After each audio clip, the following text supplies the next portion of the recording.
Hello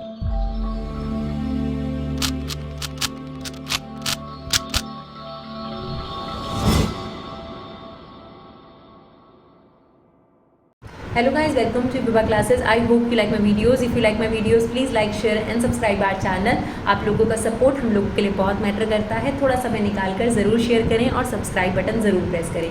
आज हम आपके साथ स्टार्ट करने वाले हैं क्लास 12 बिजनेस स्टडीज़ का chapter 3 that is business environment का पार्ट 1, जिसमें हम आपके साथ मीनिंग डिस्कस करेंगे, फीचर डिस्कस करेंगे और इंपॉर्टेंस डिस्कस करेंगे. राइट, तो सबसे पहले इस चैप्टर का मतलब समझते हैं कि बिजनेस एनवायरनमेंट का मतलब क्या होता है. देखिए, आप बहुत अच्छे तरीके से समझिए कि अगर हम बात करें कि एक मैनेजर को क्या फंक्शंस परफॉर्म करने होते हैं, तो हमें पता है कि एक मैनेजर को ये प्रोसेस गो थ्रू करना होता है. प्लानिंग करना पड़ता है, ऑर्गेनाइजिंग करना पड़ता है. Planning, organising, staffing, directing, controlling. Planning क्या है? पहले से ब्लूप्रिंट तैयार करना. ऑर्गेनाइजिंग क्या है? रिसोर्सेज को अरेंज करना. स्टाफिंग है ह्यूमन बींग्स यानी जो ह्यूमन रिसोर्स है उसे लेकर आना.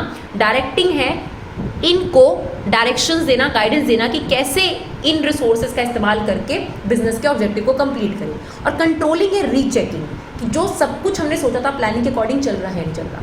देखिए, दिखने में हमारे पास जो प्रोसेस है वो प्लानिंग से स्टार्ट होता है, लेकिन असलियत में प्लानिंग अच्छी बनाने के लिए क्या चाहिए? आपको खूब सारी इंफॉर्मेशन, बहुत सारी इंफॉर्मेशन चाहिए, बिकॉज बिना इंफॉर्मेशन के प्लानिंग सक्सेसफुल नहीं हो सकती.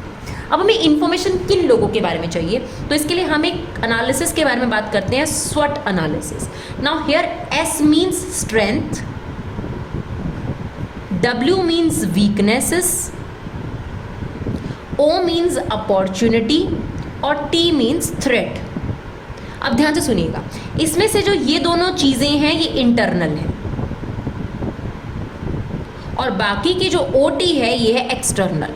ना क्या मतलब है इसको पहले समझते हैं. देखिए, स्ट्रेंथ और वीकनेस आपकी खुद की होती है और अपॉर्चुनिटी और थ्रेट बाहर से आती है और ये आपके कंट्रोल में नहीं होती. सिमिलरली एक ऑर्गेनाइजेशन को प्लानिंग करने से पहले अपने आसपास के एनवायरनमेंट को स्टडी करना है. पहली बात ये समझते हैं बिजनेस एनवायरनमेंट का मतलब क्या है. बिजनेस एनवायरनमेंट का मतलब है आपके आसपास. अब आपके आसपास कौन है जो आपके बिजनेस को अफेक्ट करते हैं और आपके कंट्रोल में भी नहीं है? आपके कॉम्पिटिटर्स, गवर्नमेंट, कानून, टेक्नोलॉजी, कस्टमर्स, ये आपके कंट्रोल में नहीं है और आपके बिजनेस के प्रॉफिट पे ये डायरेक्टली और इनडायरेक्टली फ़र्क डालते हैं. उनको बोलते हैं हम बिजनेस एनवायरनमेंट.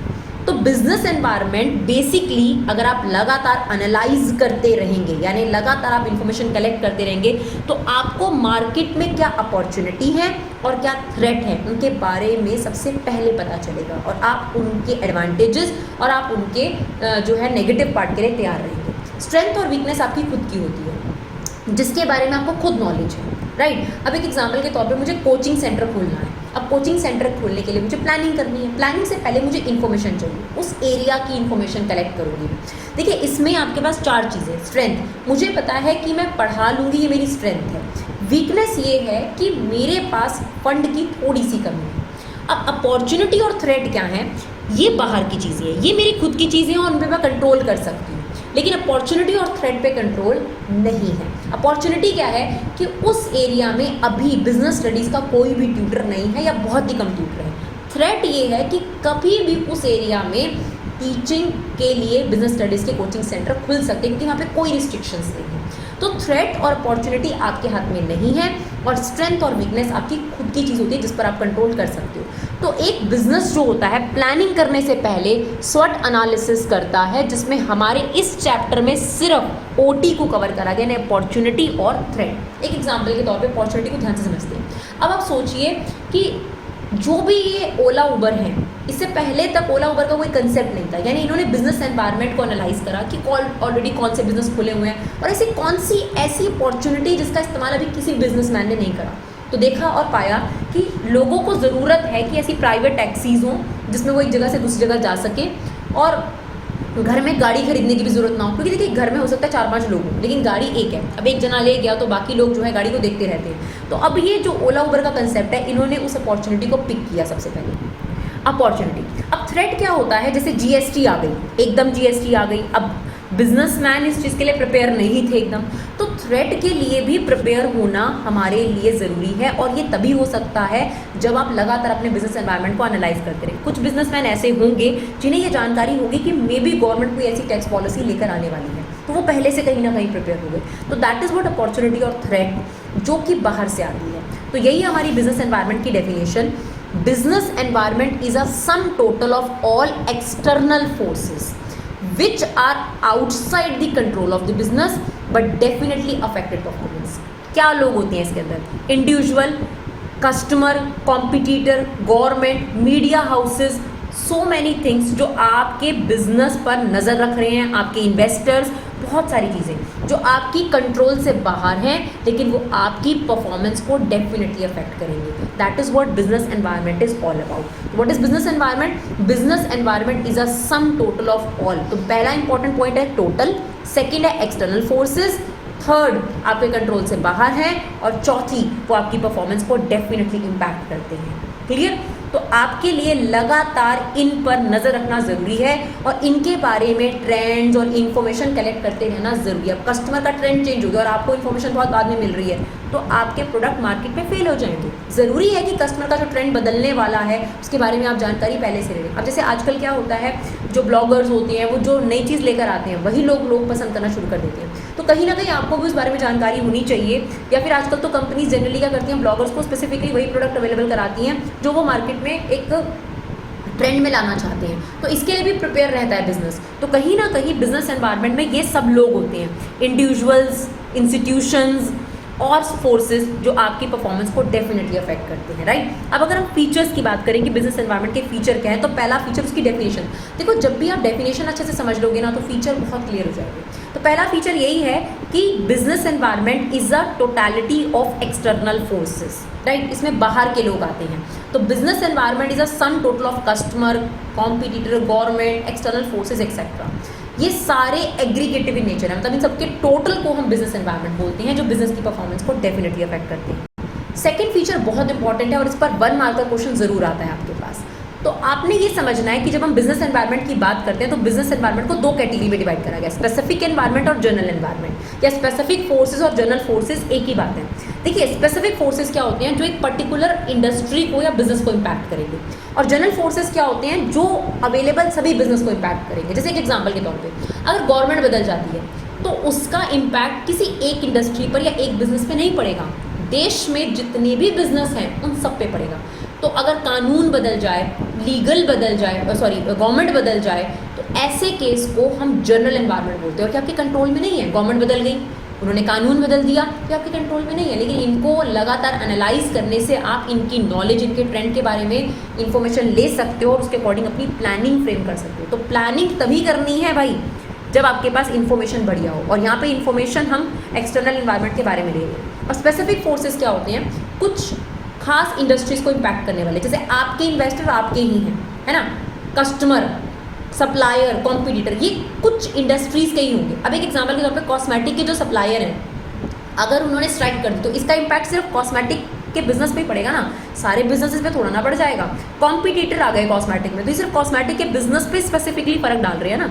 तो it impact individual businesses like investor, customer, supplier और कॉम्पिटिटर्स। लेकिन अगर हम जनरल फोर्सेस की बात करें, जनरल एनवायरनमेंट की बात करें, तो वो आपके पास सभी बिजनेसेस को इम्पैक्ट करती है, राइट। तो इस बात का ध्यान रखना है कि वो सभी बिजनेस को इम्पैक्ट करते हैं। जैसे एक छोटा सा एग्जांपल देंगे, इससे बहुत हद तक रिलेट नहीं करता, बट समझने में आसान करेगा।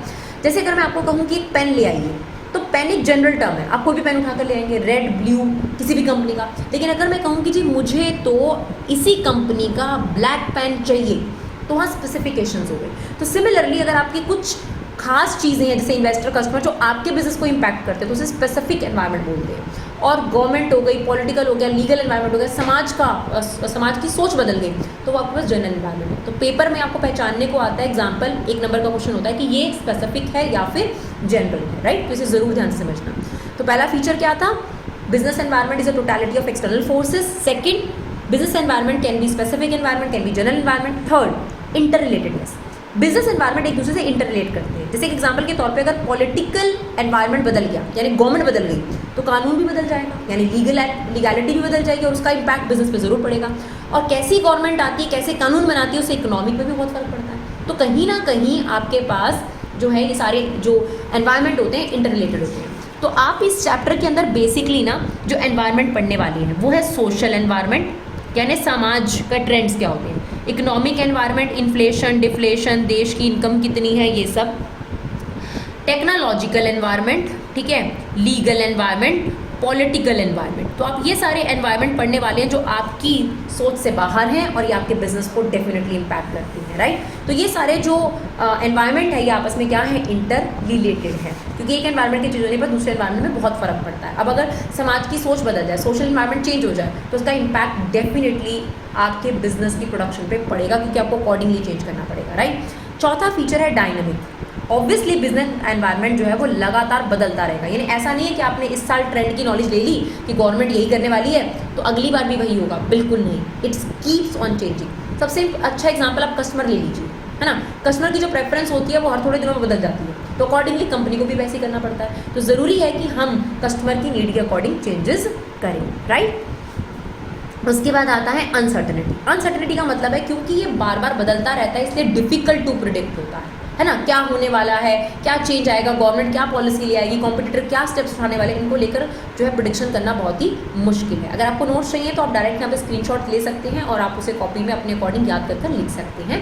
ये बहुत ही शॉर्ट में और बढ़िया नोट है। फिर आता है कॉम्प्लेक्सिटी। देखिए कॉम्प्लेक्स का मतलब क्या होता है, डिफिकल्ट, बहुत डिफिकल्ट। तो मेरा ऐसा मानना है जो फोर्थ और फिफ्थ पॉइंट है कि ये लगातार चेंज होता रहता है, डायनामिक, और इसको प्रेडिक्ट करना मुश्किल है।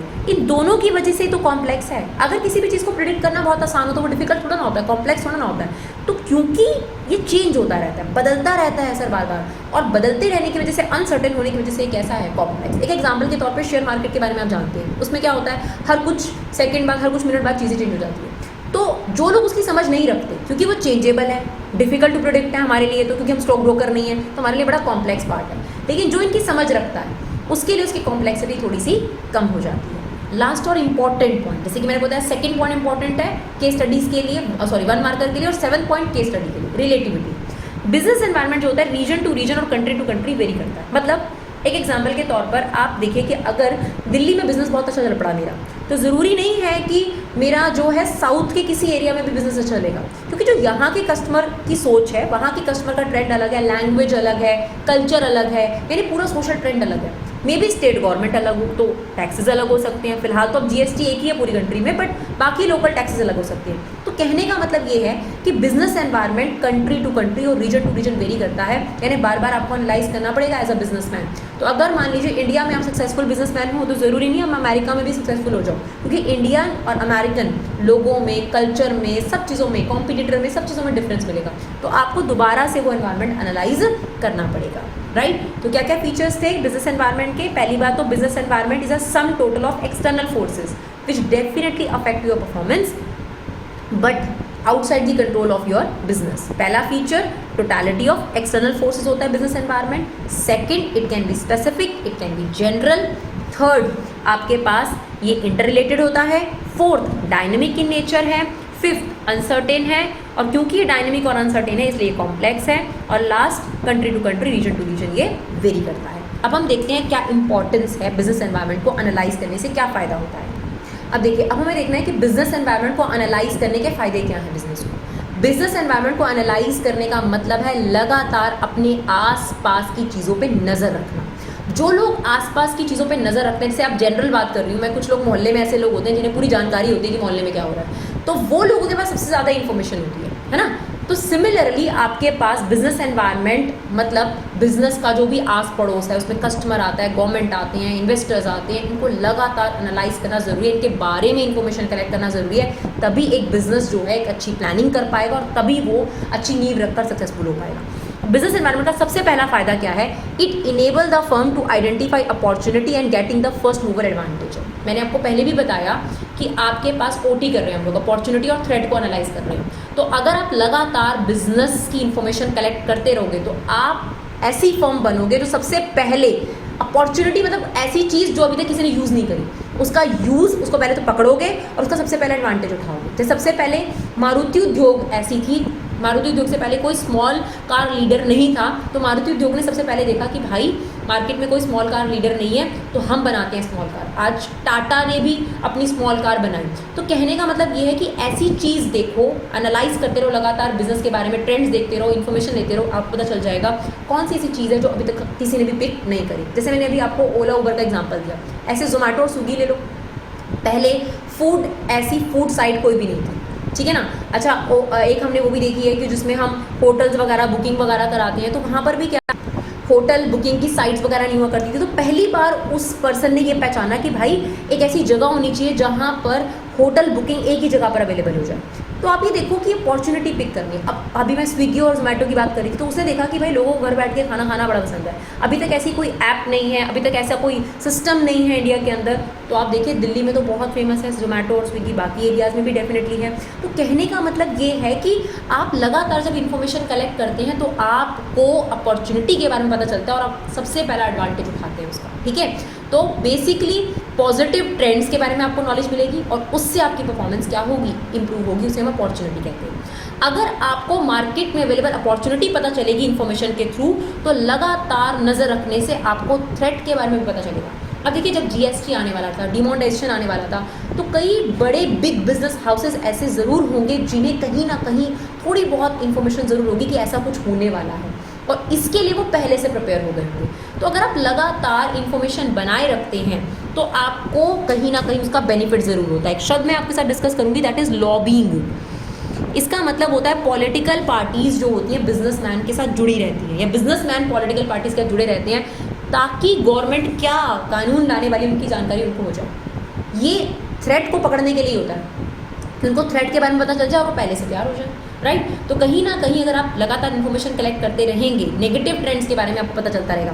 तो कहने का मतलब ये है कि अगर आप इन्फॉर्मेशन कलेक्टर हैं, अच्छे इन्फॉर्मेशन कलेक्ट करते हैं, बिजनेस एनवायरनमेंट को एनालाइज करते हैं, तो आपको फायदे की चीज़ पता चलेगी और आप पहले फ़ायदा उठाओगे, और आपको थ्रेट पता चलेगी और आप थ्रेट के लिए पहले से तैयार हो जाओगे, ठीक है। तो MNCs जैसे आई, मल्टीनेशनल कॉर्पोरेशंस आई, तो ये इंडियन मार्केट के लिए बहुत बड़ा खतरा रही, क्योंकि इनकी वजह से हमारी इंडियन मार्केट में कई चीज़ें जो हैं वो ख़राब हो गई, कई फैक्ट्रीज बंद हो गई, बहुत सी चीज़ें कंपटीशन में आ गई, राइट। उसके बाद है डेफिनेटली ये जो बिजनेस एनवायरनमेंट से इन्फॉर्मेशन कलेक्ट होगी, ये प्लानिंग और पॉलिसी फॉर्मुलेशन में मदद करेगी। ये बात तो मैंने आपको पहले ही बता दी कि आपके जो फंक्शंस हैं, planning, organising, staffing, directing, controlling, planning जो सबसे पहला फंक्शन है, उसको इन्फॉर्मेशन चाहिए, और वो इन्फॉर्मेशन कहाँ से कलेक्ट होती है, बिजनेस एनवायरनमेंट से, राइट। तो बहुत सारी इन्फॉर्मेशन चाहिए और उस इन्फॉर्मेशन के बेस पर ही पॉलिसी फ्रेम हो तो उतना बेटर है।